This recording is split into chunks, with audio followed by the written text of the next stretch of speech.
Pasa la guerra, en 1866 se decreta la movilización general de todos los maestros en 1866. Eso significa que los maestros de nuestras escuelas tienen que ir a luchar en la guerra y se declara el final de la educación obligatoria. Los últimos salarios de maestros se pagan en julio de 1866. A partir de ese momento se cierran las escuelas y las niñas y los niños solamente tienen la obligación de aprender doctrina cristiana con los ancianos y minusválidos que estén todavía en los pueblos. Los hombres están todos movilizados. Un dato que me llama la atención hasta hoy, que no es definitivo porque no leí todo lo que se puede leer, es que los maestros de las listas anteriores a las guerras ya no se repiten en las listas después de la guerra. O no ejercieron más o murieron todos. Pero ningún nombre de maestro antes de la guerra me volvió a aparecer hasta hoy en mis investigaciones después de la guerra. Insisto, o murieron todos, o fueron a trabajar a otro lado, o no vinieron más a trabajar como maestros, lo cual sería muy raro porque se necesitaban maestros. Entonces por ahí pienso que ninguno en realidad sobrevivió a la guerra.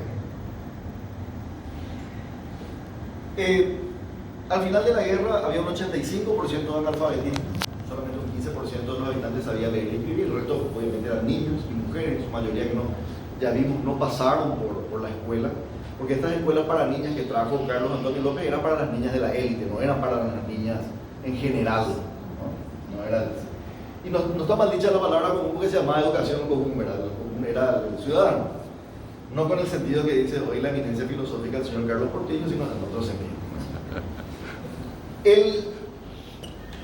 ¿Por qué le pusimos a este maestro pilarense que se llamaba Juan Pío Prieto, que combatió en Acostaño? Él combatió en Acostaño, combatió en Naval con 13 años, fue herido, fue capturado por los brasileños en el Cerro de la Gloria y se escapó.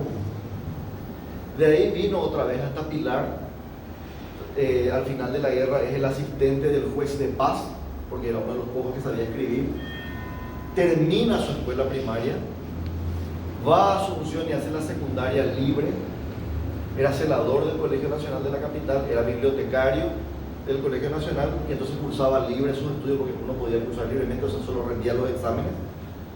Se gradúa de bachiller, hace un año más para ser profesor porque el Colegio Nacional tenía en ese momento ese sistema.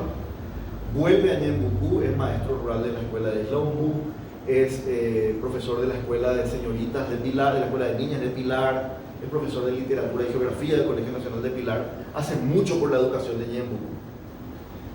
Entonces, a este profesor que se llama Juan Pío Prieto, que murió de un aneurisma cuando tenía 41 años en 1901, 45 años tenía, muere en 1901, nosotros pensamos que porque este año fueron 150 años de la batalla de Acostaño y él peleó.